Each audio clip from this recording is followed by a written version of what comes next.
Oui, bonjour. En référence au site missionnaire de la Divine Volonté, je vous présente un extrait de l'Évangile et un extrait du Livre du ciel. Généalogie de Jésus, Christ, fils de David, fils d'Abraham. Isaac engendra Jacob. Jacob engendra Judas et ses frères. Judas, de son union avec Tamar, engendra Pharès et Zara. Pharès engendra Esrom. Esrom engendra Aram. Aram engendra Aminadab.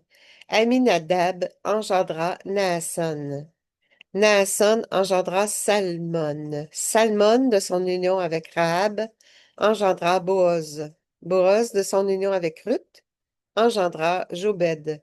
Jobed engendra Jessé. Jessé engendra le roi David. De son union avec la femme d'Urias, engendra Salomon.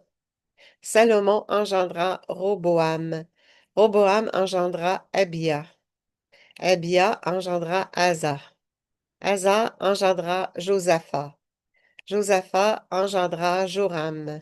Joram engendra Osias. Osias engendra Joatan. Joatan engendra Akaz. Akaz engendra Ézéchias. Ézéchias engendra Manassé.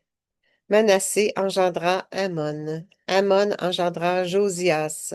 Josias engendra Jéconias et ses frères à l'époque de l'exil à Babylone. Après l'exil à Babylone, Jéconias engendra Salatiel. Salatiel engendra Zorobabel. Zorobabel engendra Abiud. Abiud engendra Eliakim. Eliakim engendra Azar. Azar engendra Sadoc. Sadoc engendra Hakim. Hakim engendra Eliub. Eliub engendra Éléazar. Éléazar engendra Mathan. Mathan engendra Jacob. Jacob engendra Joseph, l'époux de Marie, de laquelle fut engendré Jésus, que l'on appelle Christ. Le nombre total de générations est donc, depuis Abraham jusqu'à David, 14 générations. Depuis David jusqu'à l'exil à Babylone, 14 générations. Depuis l'exil à Babylone jusqu'au Christ, 14 générations. Acclamons la parole de Dieu. Louange à toi, Seigneur Jésus. Dans le livre du ciel, au tome 14, je réfléchissais sur ce que j'avais écrit de la part de Jésus dans les derniers jours et je me disais, comment est-il possible que mon doux Jésus ait attendu si longtemps pour révéler ce que son humanité a accompli dans la divine volonté par amour pour nous? Pendant que je réfléchissais ainsi, mon toujours aimable Jésus se manifesta avec son cœur visible et me dit, Fille de ma volonté, pourquoi es-tu si pensive? La même chose est arrivée concernant la création. Pendant longtemps, je l'ai formée dans ma pensée. C'est seulement quand cela m'a plu que je l'ai actualisée. Il en fut de même pour la rédemption. Mais combien plus longtemps encore, n'a-t-elle pas existé dans ma pensée? On peut dire qu'elle a résidé en moi de toute éternité. Pendant longtemps, j'ai voulu descendre du ciel pour l'amener à son accomplissement. C'est ma façon de faire. J'engendre d'abord dans ma pensée et au moment propice, j'actualise. Sache, d'autre part, que mon humanité porta deux générations, les enfants de la noirceur et les enfants de la lumière.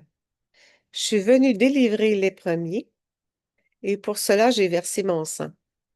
Mon humanité était sainte. Elle n'avait hérité d'aucune des misères du premier homme. Quoiqu'il est vrai que mon humanité a possédé des particularités et des traits naturels comme tous les hommes, il est non moins vrai qu'elle a été parfaite, dépourvue de toute défaillance qui aurait pu obscurcir ma sainteté. J'étais immergée dans la volonté de mon Père céleste, dans laquelle se sont développés tous mes actes humains pour former la génération des enfants de la lumière. Je ne me suis épargné aucune fatigue, aucune souffrance, aucune action, aucune prière pour réaliser cette œuvre.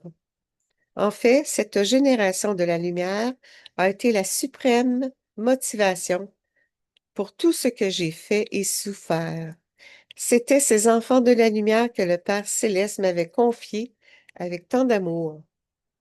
Ils furent mon héritage chéri qui me fut accordé par la suprême volonté. Après avoir appliqué les bienfaits de la rédemption et fourni à tous les moyens nécessaires pour être sauvés, je vais maintenant plus loin en annonçant qu'il y a une autre génération dans ma pensée, la génération de mes enfants destinés à vivre dans la divine volonté. Pour eux, j'ai préparé toutes les grâces, accompli tous mes actes intérieurs dans la volonté éternelle. Ô Jésus, dans votre volonté et avec la génération de vos enfants de lumière destinés à y vivre, nous crions de toutes nos âmes pour appeler le Père, le Saint-Esprit et tous les anges. Avec votre volonté, tous ensemble, nous vous réconfortons et nous vous aidons. Accompagnés de Maman Marie et de Louisa, nous formons un cercle d'amour pour enfermer les âmes à l'intérieur de votre cœur et plutôt que de vous offenser, elles se repentent et reviennent à vous contrer. Qu'elles restent fidèles dans la nuit de l'épreuve. Je vous offre tout pour vous rendre gloire au Père et réparer au nom de tous pour rendre l'honneur et l'amour que les hommes vous auraient rendus si vous avez aimé. Je prends toutes les vies divines dans l'attente de vos créatures, que vos créatures les prennent en acte d'adoration pour vous. Oui, nous vous adorons. Trinité sainte, fiat, fiat et fiat. Que cela soit. Merci. Bonne journée.